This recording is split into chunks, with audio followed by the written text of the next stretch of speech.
বাবা স্বাধীনতা সংগ্রামী শিবেন্দু শেখর রায়, ছেলে বর্ষিয়ান তৃণমূল সাংসদ সুখেন্দু শেখর রায়। তৃণমূলের পালাবদলের পর নানা বিষয় নিয়ে মুখ খুলেছেন সুখেন্দু শেখর। ছেলের মুখে বাবার সংগ্রামের ইতিহাস।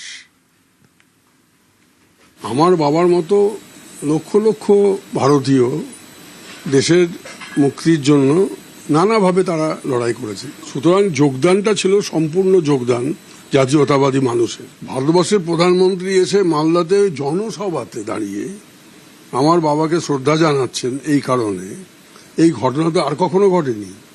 বহু মুখ্যমন্ত্রী মালদায় বহুবার গেছেন, কেউ কখনো এটা করেন।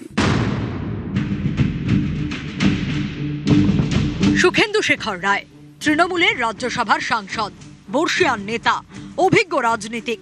26-এর ভোটে ভরাডুবি হয়েছে তার দলের। মসনদ থেকে সরতেই প্রকাশ্যে চলে এসেছে তৃণমূলের ঘুম ধরা চেহারা। যেদিকে চোখ যায় পাহাড় প্রমাণ দুর্নীতি, ঘরে টাকা, মাটির তলায় টাকা।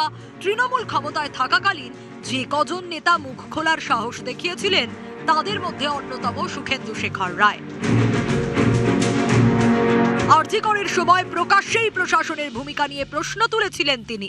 দলের ভরাডুবির পরও তিনি সরব নৈরাজ্যের শাসন নিয়ে। সোশ্যাল মিডিয়ায় তিনি লেখেন, খ্রিস্টপূর্ব 44 সালের মার্চের আইডসে রোমান সম্রাট জুলিয়াস সিজার সেনেটের মধ্যেই ছুরিকাঘাতে নিহত হন। রোমান ক্যালেন্ডারে আইডস মানে সাধারণত মার্চ, মে, জুলাই ও অক্টোবর মাসের 15 তারিখ। কিন্তু এবছর মে মাসের আইডস আসার আগেই পশ্চিমবঙ্গের মানুষ অসহনীয় নৈরাজ্যকর পরিস্থিতির অবসান ঘটিয়েছেন। এই পোস্টকে ঘিরে রাজ্য রাজনীতিতে জোর শোরগোল। আরজি করটা ছিল একটা লাস্ট ওয়ার্নিং। জুলিয়াস সিজার যুদ্ধ জয় করে ফিরছে, হঠাৎ একজন ভিড়ের মধ্য থেকে এসে ওর হাতটা ধরলেন, ধরে ফিস ফিস করে বললেন, beware of ides of March. বুঝতে বুঝতে দেখলেন যে একজন বিদ্যা ভিড়ের মধ্য দিয়ে চলে গেল, কার খুঁজে পাওয়া গেল না, কিন্তু ওটা মাথায় ছিল। তো সুতরাং যারা আমার চারপাশে আলো করে রেখেছে সবসময়, আমরা তো কোনোদিন তার সাক্ষাৎই পেতাম না। তো তিনি সবসময় যে পারিষদ দ্বারা পরিবৃত ছিলেন, তাদেরকে সম্পর্কে তো তার ওয়াকিবহাল উচিত ছিল। তিনি মুখ খুলতে ভয় পান না। এই সাহসের উৎস তার পরিবার। সুখেন্দু শেখর রায়ের বাবা শিবেন্দু শেখর রায়, তিনি ছিলেন স্বাধীনতা সংগ্রামী, হিন্দু মহাসভার নেতা। 17ই জানুয়ারি মালদায় সভা করেন নরেন্দ্র মোদী। প্রধানমন্ত্রীকে শিবেন্দু শেখর রায়ের ছবি উপহার দেয় রাজ্য বিজেপি।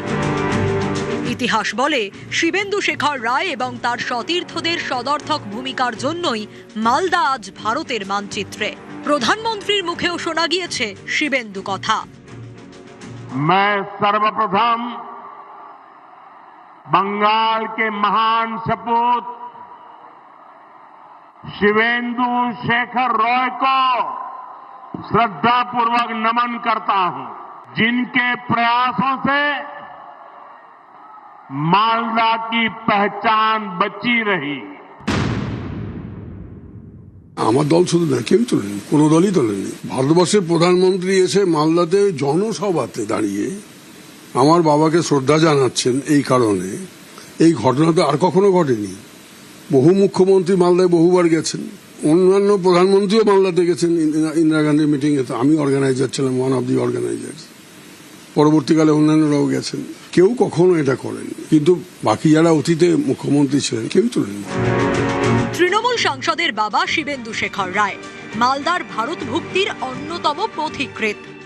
সেই সময় একটা সাম্প্রদায়িক পরিস্থিতি তৈরি হলো পশ্চিমবাংলায়, এবং মুসলিম লীগের নেতা জিন্না দাবি করলেন মুসলমানদের জন্য পাকিস্তান, এবং এই দাবির মধ্যে প্রায় গোটা বাংলাটাই ছিল। কলকাতা চেয়েছে, ওরা বর্ধমান চেয়েছে, অবিভক্ত 24 পরগনা চেয়েছে, নর্থ বেঙ্গলের পুরোটাই চেয়েছে, মালদা, মুর্শিদাবাদ, দিনাজপুর ইত্যাদি সব। এই পশ্চিমবাংলা বলতে যে ভূখণ্ডটা আমরা এখন দেখছি, সেটা কতটুকু থাকতো? কিছুই থাকতো না। নেতাজি সুভাষচন্দ্র বসুর একনিষ্ঠ অনুগামী ছিলেন শিবেন্দু শেখর রায়। পরে শ্যামাপ্রসাদ মুখোপাধ্যায়ের হাত ধরে হিন্দু মহাসভায় যোগ দেন।